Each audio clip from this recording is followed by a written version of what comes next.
बहुत बहुत धन्यवाद। तो आज हम शुरू करेंगे पावन ओम शब्द के उच्चारण से। सीधे बैठते हैं, कमर सीधी, गर्दन सीधी, दोनों हाथों की ध्यान मुद्रा, रीढ़ की हड्डी सीधी, आंखें बंद, मन सहज।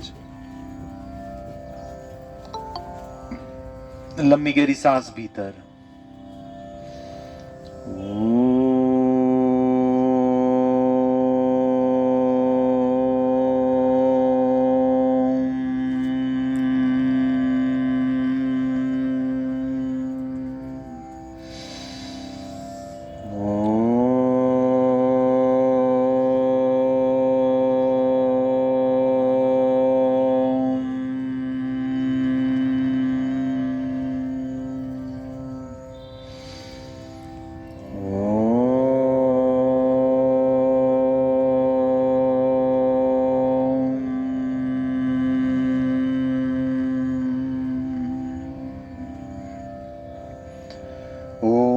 सहना भवतु,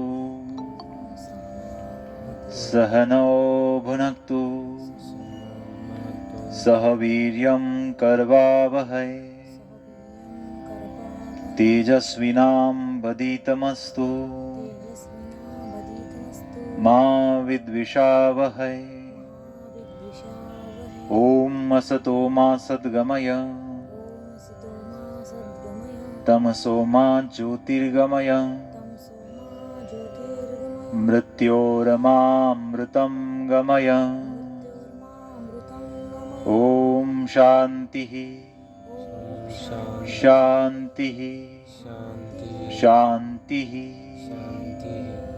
ओम। सबसे पहले मैं अपने महाराष्ट्र योग शिक्षक महासंघ के अध्यक्ष और मेरे मित्र डॉक्टर मनोज सर को बहुत बहुत उनके प्रति आभार प्रकट करता हूं कि उन्होंने मुझे इस लायक समझा और एक अपॉर्चुनिटी मुझे यहाँ पर बोलने के लिए अवेलेबल कर दी। और मनोज सर के साथ साथ ही मैं पूरे महाराष्ट्र में जितने भी हमारे योग भाई और बहन हैं उनके प्रति भी आभार व्यक्त करता हूं कि वो आज इस कार्यक्रम में उपस्थित है। वो अपना अमूल्य समय यहाँ लेक्चर को सुनने के लिए दे रहे हैं। ठीक है, तो फिर से मैं परम प्रभु के प्रति अपनी कृतज्ञता व्यक्त करते हुए इस व्याख्यान को शुरू करता हूं। ओम विश्वानि देव सवितुर्दुरितानि परासुव यद भद्रम तन्न आसुव।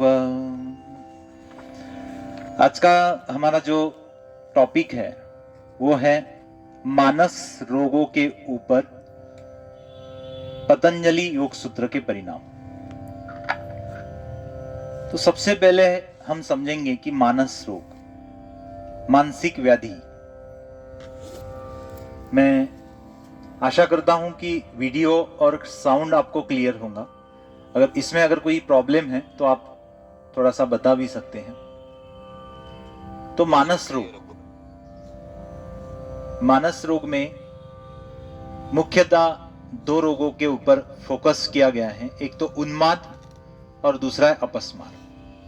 मस्तिष्क से संबंधित ये जो दो रोग हैं वो हम अक्सर समाज में देखते हैं। अब उन्माद यानी क्या? उन्माद यानी पागलपन। ये पागलपन 8 तरीके का बताया गया है। वातज, पित्तज, कफज, वात पित्तज, पित्त कफज, वात कफज, सन्निपातज। तो ये 7 से 8 तरह का ये पागलपन बताया गया है। मेरे जो गुरु हैं जिन्होंने मुझे आयुर्वेद की दीक्षा दी, परम पूज्य वैद्य समीर जमदग्नि सर, वो जब हमें सिखाते थे तो हमेशा बोलते थे कि यहां पर हर कोई पित्तज उन्माद का पेशेंट है, या यहां पर हर कोई पित्तज उन्माद से ग्रसित है। अर्थात हम खुद को भी देखेंगे तो हमारे भीतर भी कुछ ना कुछ तो पागलपन रहता ही है। ठीक है। एक थोड़ा सा अनावश्यक रूप से हम कभी कभी चिड़चिड़ापन करते हैं घर में, अनावश्यक रूप से किसी के साथ झगड़ा करते हैं। कारण हो तो बात समझ में आती है, लेकिन कारण नहीं फिर भी हम उत्तेजित हो रहे हैं, दूसरे को पीड़ा दे रहे हैं, अलग अलग उत्पात कर रहे हैं। तो ये क्या है? तो ये है उन्माद। जैसे वातज उन्माद होता है जिसमें ज्यादा ही उत्पात दिखता है। कफज उन्माद में व्यक्ति जो है वो कुछ करता नहीं, लेकिन इतना मंद रहता है कि वह स्वाभाविक क्रिया भी नहीं कर पाता, है ना। जैसे कि भूख लगने के बाद में बोलना चाहिए कि मुझे भूख लगी, मैं खाना खाऊंगा, इतना भी नहीं बोलता। वो जो कफज उन्माद है उसमें व्यक्ति की जो मूवमेंट्स है वो बहुत स्लगिश हो जाती है।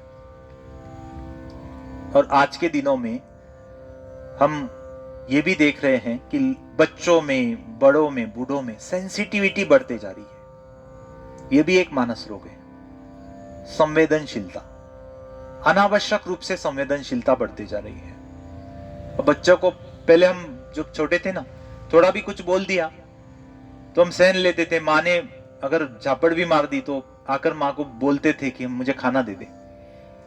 आजकल के बच्चों को एक कुछ बोल दो, वो 2 दिन तक खाना नहीं खाएंगे, ठीक है। कुछ बोल दो, घर छोड़ के चले जाएंगे। कुछ बोल दो, मोबाइल फेंक के मारेंगे, तोड़ देंगे, टीवी तोड़ देंगे। और यहां तक बात आती है कुछ बोल दो सुसाइड कर लेंगे। संवेदनशीलता डे बाय डे बढ़ती जा रही है। उसका कारण अगर हम देखेंगे तो खान पान भी है, बहुत सारे कारण है उसके। हमारे बीच में जो इंटर कम्युनिकेशन होना चाहिए, फैमिली में जो इंटर कम्युनिकेशन होना चाहिए, वो भी नहीं है। तो ये जो सब है, इसके ऊपर पातंजल योग दर्शन में, वैसे तो पूरा पातंजल योग दर्शन ही एक मानस शास्त्र है। भारतीय मानस शास्त्र की उपाधि मिली है महर्षि पतंजलि ने लिखी पातंजल योग संहिता को। ये जो पातंजल योग संहिता है, इसको भारतीय मानस शास्त्र के नाम से पुकारते हैं। यूं तो पातंजल योग दर्शन जो है ये मानस शास्त्र ही है, लेकिन फिर भी उसमें जो कुछ सूत्र है जो मुझे बहुत ही अच्छे लगे, मुझे भा गए मानस रोग के लिए, उसके बारे में आज हम थोड़ा सा विचार रखेंगे। योग दर्शन का समाधिपाद और उसका दूसरा सूत्र ही इसमें एक बहुत ही अहम भूमिका निभाता है। योग का मतलब समझाते समझाते उन्होंने बोला है योगः चित्त वृत्ति निरोध। योग क्या है? चित्त की वृत्ति का निरोध है। और जब चित्त की वृत्ति स्थिर हो जाती है तो व्यक्ति के भीतर मानस भाव सम हो जाते हैं, संतुलित हो जाते हैं, और वो व्यक्ति किसी भी मानस रोग से, दोष से पीड़ित नहीं होता है। हालांकि उसके लिए हमें कुछ साधना करनी पड़ती है, भौतिक क्रियाओं का कुछ अभ्यास करना पड़ता है चित्त के वृत्ति को स्थिर करने के लिए, जैसे कि ध्यान मुद्रा है, प्राण मुद्रा है। मुद्राओं में बहुत सारी मुद्राएं आती है और उसका एक अलग अलग इंडिकेशन है। 8 तरह के प्राणायाम बताए गए हैं, सूर्य वेदन, मुज्जाई, शीतली, शीतकारी तथा भस्त्रिका, ब्राह्मरी, मूर्छा, प्लाविनी, अत्यष्ट, कुंभका। इसके भी कुछ अलग अलग इंपॉर्टेंस बताए गए हैं, फायदे बताए गए हैं। क्रियाओं का अभ्यास करेंगे तो चित्त के वृत्ति की स्थिरता निश्चित होगी। हमारा जो स्वास्थ्य होता है उसके जो 4 पहलू है, उसमें एक इंपॉर्टेंट, एक महत्वपूर्ण पहलू है मानस, मानसिक स्वास्थ्य। यूं अगर देखा जाए तो पहला पहलू है शारीरिक स्वास्थ्य, दूसरा पहलू है मानसिक स्वास्थ्य, तीसरा पहलू है सामाजिक स्वास्थ्य और चौथा पहलू है आध्यात्मिक स्वास्थ्य। इसमें जो दूसरा है वो बहुत इंपॉर्टेंट है। वो इसलिए इंपॉर्टेंट है क्योंकि अगर हमारी मानसिक जो स्थिति है, जिसको हम मनस्थिति कहते हैं, अगर वो ठीक नहीं है और बाहर का वातावरण कितना भी सकारात्मक हो, बाहर के लोग कितने भी अच्छे हो, लेकिन उनकी तरफ देखने का हमारा दृष्टिकोण, मानसिक दृष्टिकोण अगर ठीक नहीं है, संतुलित नहीं है, तो फिर हम दुखी हो जाएंगे। और इसके विरुद्ध अगर हमारा मानसिक संतुलन बहुत अच्छा है, अगर हमारा मानसिक दृष्टिकोण अगर संतुलित है, तो बाहर कितनी भी विषमता हो, बाहर कितने भी अलग अलग तरह के लोग हो, बाहर कितना भी संघर्ष हो, हम सुख पाएंगे। सुख और दुख ये जो हमें मिलता है, इसका आधार मन है और उस मन की स्थिरता है। इसलिए जो समाधिपाद का जो दूसरा सूत्र है, योगः चित्त वृत्ति निरोध, ये बहुत ही बड़ी भूमिका में, एक बहुत ही बड़े रोल में अपनी भूमिका निभाता है। चित्त के जो वृत्तियां होती है, उसकी स्थिरता ही योग है ना। योग कुछ अलग नहीं है, ठीक है। और उसके बाद में कुछ सूत्र, जैसे कि मानस रोग जब उत्पन्न होते हैं तो क्या लक्षण उत्पन्न होते हैं, उसके ऊपर एक समाधिपाद में 31वां सूत्र आया है। दुख दौर मनस्य अंग में जयत्व श्वास प्रश्वास विक्षेप सब हुआ। इसका अर्थ यह है कि जब सांस अस्थिर हो जाते हैं, पहले तो हमने बात की स्थिरता की, अब एक ही चीज के दो पहलू होते हैं, तो पहले स्थिरता की बात की, अब अस्थिरता की बात करेंगे। तो अस्थिरता हमारे शरीर में है, यह कैसे पता चलेगा? महर्षि पतंजलि ने उसके सिम्टम्स भी यहां पर दिए हुए हैं। जैसे कि हम किसी रोग को डायग्नोस करना चाहते हैं तो उसके सिम्टम्स और साइन हमें पता होनी चाहिए। तो मानसिक रोगों के सिम्टम्स क्या है? दुख। अगर व्यक्ति मानसिक है तो वो दुख में है, या फिर वो दुख में है तो मानसिक है। रिवर्सिबल भी है, दुख में है तो मानसिक है, मानसिक है तो दुखी है। तो पहला लक्षण बताया महर्षि पतंजलि ने, दुख। दूसरा लक्षण बताया मानसिक कष्ट। मानसिक कष्ट यानी छोटे से छोटा काम भी उसे होता नहीं है। उसको बोल दिया कि ये 2 पेज आपको पढ़ने हैं, 2 दिन में भी वो पढ़े नहीं पढ़ेगा, बोलेगा मुझे वक्त ही नहीं मिल रहा है, समय नहीं मिल रहा है, ठीक है। छोटे से छोटा काम उसको बड़ा ही कष्टदायक लगेगा। मान लो उठकर पानी पीने जाना है, बोलेगा कैसे जाऊं, क्या अभी उठना पड़ेगा, चलना पड़ेगा, ग्लास लेना पड़ेगा। इसको बोलते हैं मानसिक कष्टता, है ना। जैसे कि राई को पर्वत बना देना, मानसिक दृष्टिकोण अगर गलत है तो राई को पर्वत बना देते हैं, और मानसिक दृष्टिकोण अगर अच्छा है तो पर्वत राई बन जाती है, ठीक है। बड़ी बड़ी समस्याओं को छोटा छोटा समझा जाता है जब मानसिक दृष्टिकोण हमारा स्वस्थ है तो। और मानसिक दृष्टिकोण अगर स्वस्थ नहीं है तो छोटे छोटे प्रॉब्लम को इतना बड़ा समझते हैं, ठीक है। कैसे होगा, कैसे होगा, कैसे होगा। ये जो कोई भी कर रहा है समझ लेना कि वो मानसिक रोगी है, ठीक है। दूसरा सिम्टम्स महर्षि पतंजलि ने यहां पर बताया है, मानसिक कष्ट। तीसरा सिम्टम महर्षि पतंजलि बताते हैं ट्रीमर्स, ठीक है। शरीर में कंपन होना, बोलते वक्त कपकपाते हैं, चलते वक्त कपकपाते हैं, हाथ सामने आता है तो कपकपाते हैं, है ना।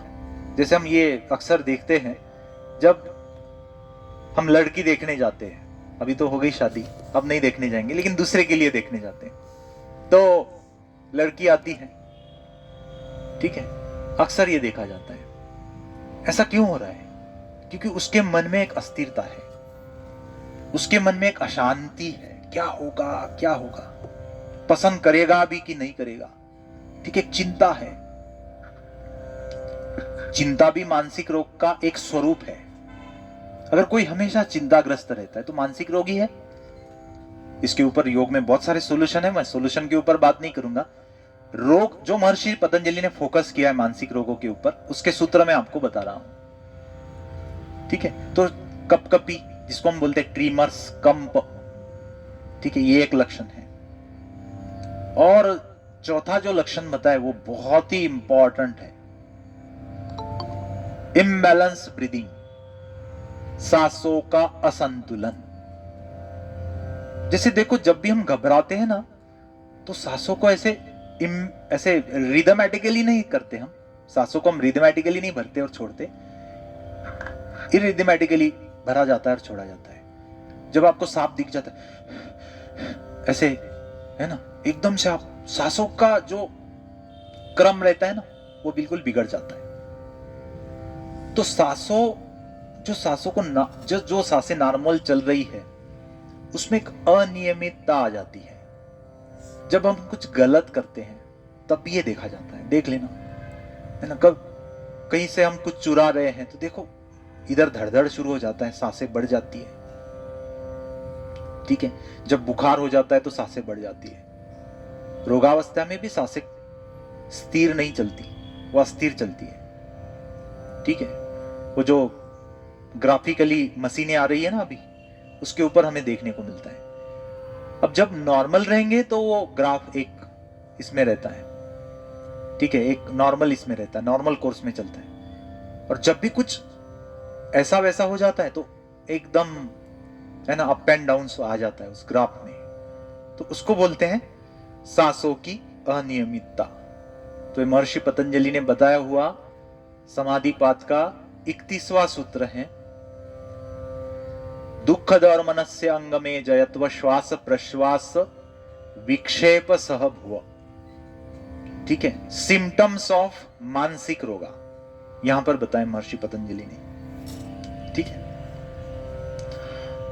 सिम्टम्स एक ही श्लोक में बता दिए महर्षि पतंजलि ने, और उसके उपाय 9 बता दिए, ठीक है। तो वो जो उपाय बताए हैं उसमें पहला उपाय है तत्प्रतिषेधार्थम एक तत्व अभ्यास। क्या करना है? ये जो बाधाएं आ गई है उनको हम हटा सकते हैं एक तत्व का अभ्यास करके। और वो एक तत्व क्या है? महर्षि पतंजलि थोड़ा आगे पीछे उस तत्व को बताते हैं। तस्य वाचक प्रणव तज्जपस्तदर्थ भावनम, तस्य वाचक प्रणव। इसका अर्थ तो ये होता है, तस्य वाचक प्रणव, प्रणव का अर्थ होता है ओमकार, ओम। तस्य यानी ओ, वाचक यानी उसका प्रतिनिधि, वो यानी परम प्रभु परमात्मा ईश्वर, उस ईश्वर का प्रतिनिधि है ओम। अब उसके जप से ये चारों लक्षण हम कम कर सकते हैं। ये जो चारों सिम्टम्स अभी देखे हैं ना हमने, ये चारों लक्षण कम कर सकते हैं। बहुत ही सादा और साधारण सा ये उपाय है। कौन सा? ओम का जप करना। जब भी हम अनस्टेबल हो ना, अब आसन करना, प्राणायाम करना का व्यवस्थाएं नहीं होती है, हम ऑफिस में हैं, कभी कहां हैं कभी कहां हैं, लेकिन बैठे बैठे मानसिक ओमकार तो कर सकते हैं। ऐसे बैठ लिए ध्यान मुद्रा में और लंबी लंबी सांसों को भरते हुए मन में ही ओम का जप करना। ये एक उपाय महर्षि पतंजलि बताते, एक तत्व का अभ्यास। और वो एक तत्व यहां पर वाचक प्रणव, ये जो प्रणव है वो एक तत्व जानकर उसका अभ्यास करना चाहिए। इससे क्या होता है? उन्माद कम हो जाता है, मानसिक रोग कम हो जाते हैं। और दूसरा रोग तो मैंने बताया नहीं है, अपस्मार, झटके आना, उसको हम मिर्गी बोलते हैं, फिट्स बोलते हैं। मॉडर्न मेडिकल साइंस में उसको इपिलेप्सी बोलते हैं। ये भी एक मनोरोग है, ये बड़ा मनोरोग है जिसमें मेमोरी लॉस हो जाता है। जब भी फिट्स आती है ना तो उसका day by day memory loss हो जाता है, याददाश्त उसकी बहुत ही कमजोर हो जाती है। और जिसको फिट्स नहीं आते, याददाश्त कम होना भी एक मानसिक रोग है। किसी किसी को भ्रम होते हैं, उसको मॉडर्न मेडिकल साइंस में हेलुसिनेशन और डेलूजन के नाम से जानते हैं। आपने वो पिक्चर देखी होंगी, मुन्ना भाई MBBS, है ना? नहीं, लगे रहो मुन्ना भाई। उसमें उसको गांधी जी दिखते हैं, बाकी किसी को नहीं दिखते हैं, उसको दिखते हैं। तो क्या है? हेलुसिनेशन। लास्ट में डॉक्टर उस प्रूव कर देता है कि एक्चुअल में गांधी जी है नहीं, तुम्हें इसलिए दिख रहा है क्योंकि तुम्हें हेलुसिनेशन हो रहा है, तुम्हें भ्रम हो रहा है। तो जीवन में मन की स्थिरता न होने से जीवन में हमें बहुत सारे भ्रम होते हैं, और इसी भ्रम से हमारी अविद्या बढ़ती है। महर्षि पतंजलि ने अविद्या की जो परिभाषा की है उसमें बोला है कि सत्य को असत्य समझना, असत्य को ही सत्य समझ के बैठना, आत्मा को अनात्म समझना और अनात्म को ही आत्मा समझ लेना, जीव को मरा हुआ समझ लेना और मरे हुए को ही जीवात्मा समझ लेना,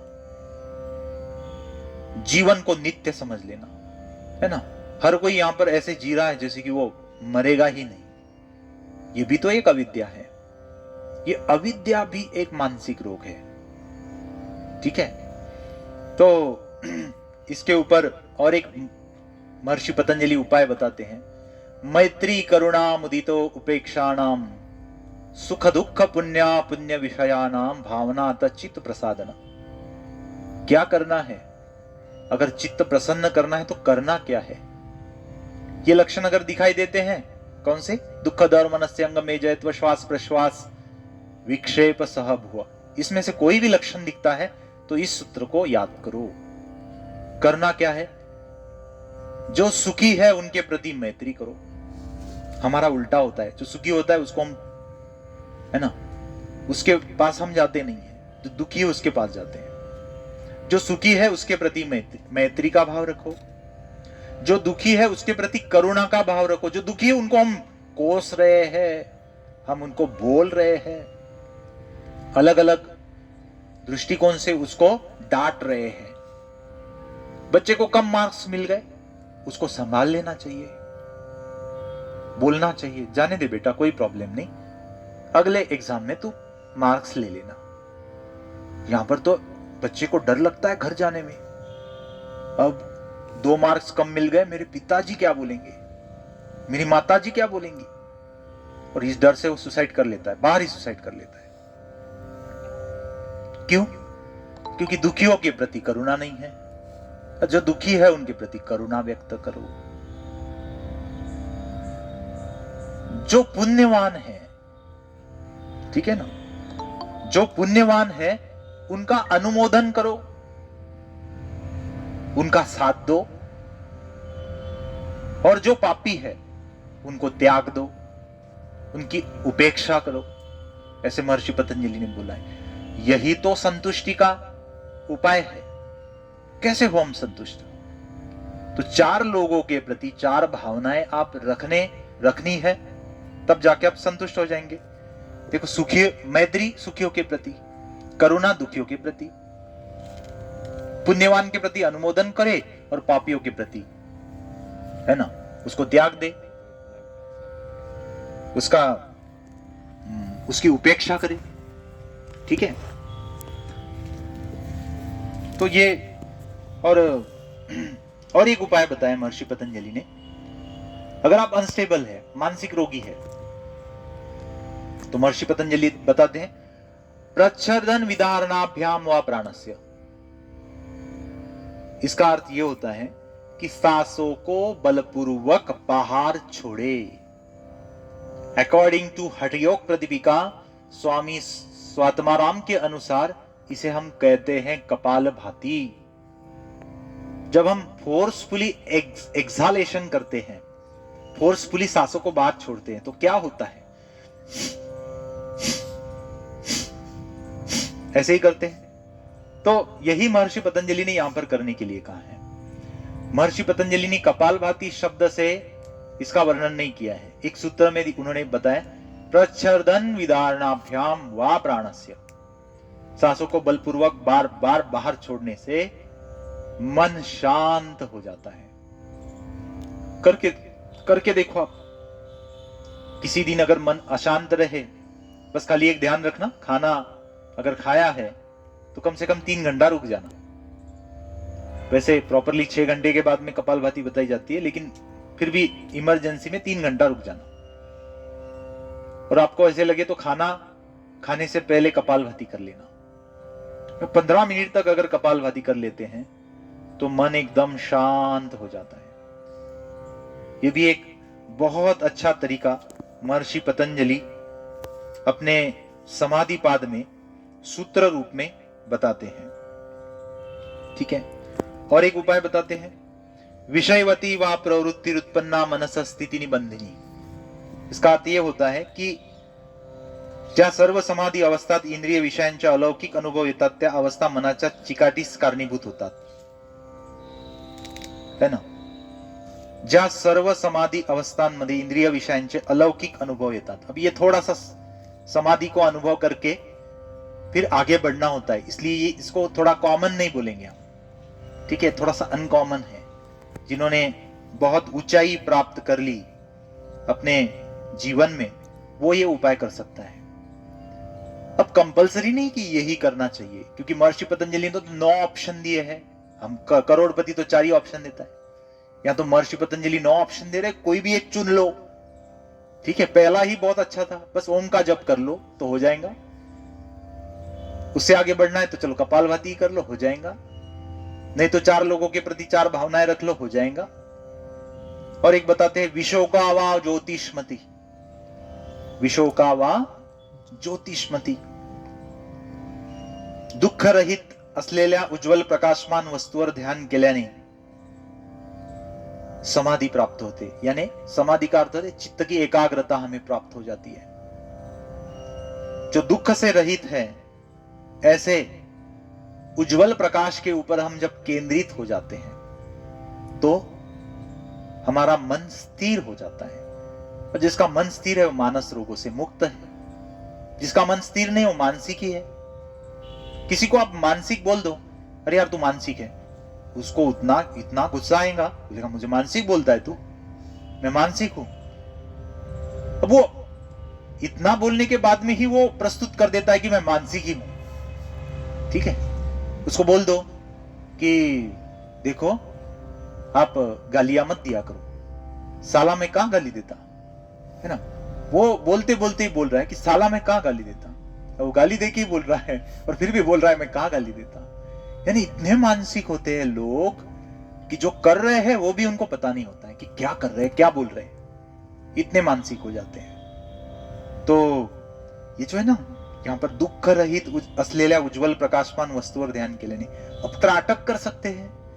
अभी मैंने जो यहाँ पर लेक्चर दिया, एक लास्ट लेक्चर, उसमें मैंने बोला था कि मेरा व्याख्यान होने वाला है, तब मैं कपालभाति और त्राटक के ऊपर बोलने वाला हूं।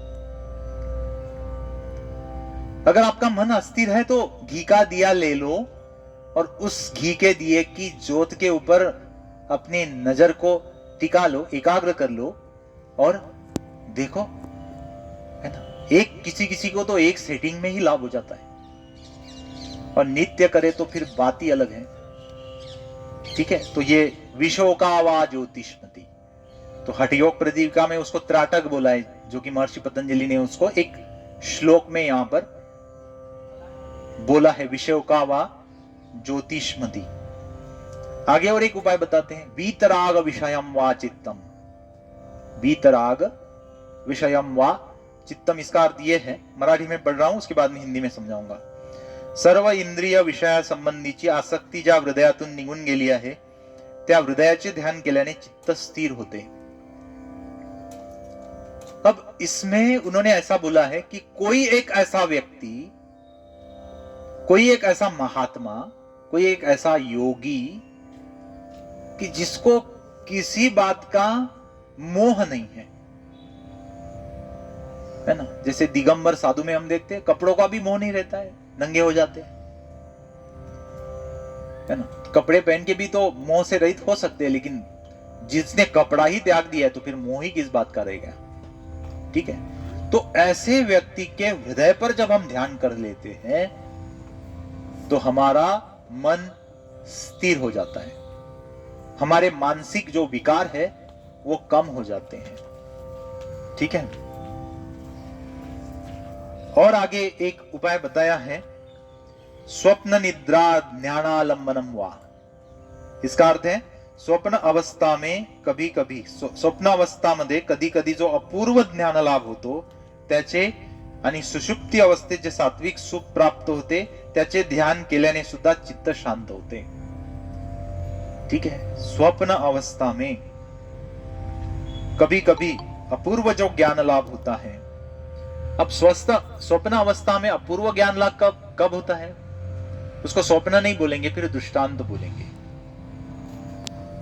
और वो जो ज्ञान का लाभ होता है उससे भी चित्त की स्थिरता आती है, लेकिन ये जो उपाय है वो थोड़ा सा ऑर्डिनरी है, इतना साधारण उपाय ये नहीं है, तो इसको भी हम ज्यादा स्ट्रेस नहीं करेंगे। ठीक है, अगला जो उपाय है वो तो बहुत ही साधारण है, आसान है। यथाभि मत ध्यानाद्वा, यथाभि मत ध्यानाद्वा, इसका अर्थ यह है की स्वतःला जे काही चांगले वाटते त्याचे ध्यान केल्याने समाधीची प्राप्ति होते है। अब इसमें थोड़ा सा विवाद हो सकता है कि सर मुझे तो दारू बहुत अच्छी लगती है ना, सर मुझे बीड़ी तो बहुत अच्छी लगती है, क्या दारू पी के बीड़ी पी के भी समाधि में जा सकते हैं? ठीक है, तो लोग तो जाते हैं, ठीक है ना, आपको देखने को मिलते हैं जब पीते हैं ना तो सब कुछ भूल जाते हैं, बस अपनी ही अवस्था में रहते हैं, लेकिन वो तमोगुण प्रधान ऐसी समाधि समझी जाएंगी। हमें सत्वगुण प्रधान समाधि की आवश्यकता है ना। जन्म मृत्यु के बंधनों से छूटने के लिए हमें सात्विक समाधि की आवश्यकता है, वो तो तामस समाधि रहती है, लेकिन फिर भी जो भी आपको अच्छा लगता है, बहुत ही बढ़िया उपाय यहां पर महर्षि पतंजलि ने बताया। यथाभि मत ध्यानाद्वा, स्वतःला जे काही चांगले वाटेल त्याचे ध्यान केल्याने। देखो, जो हमें अच्छा लगता है उसके ऊपर केंद्रित होना बहुत इजी रहता है। अब जो पढ़ाई हमें अच्छी नहीं लग रही है उसके ऊपर हम केंद्रित होंगे क्या? नहीं होंगे।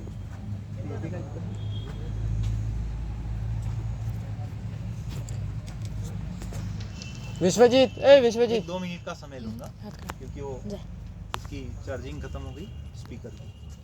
वो आएगा यहाँ तक? नाही ते केबल नाही येणार, उधर चलता है? हाँ, उधर चलेगा। हे तिकडे घेऊन जातं का? नाही तर इधर लगा दो, ये थोड़ा सा उधर इसको खींच लो। आप उधर ले सकते हैं कैमरा, ये कैमरा इधर ले लो। कौन सा? ये वाला? ये सर आवाज नहीं येत आहे। हाँ ठीक है, आवाज आएंगे।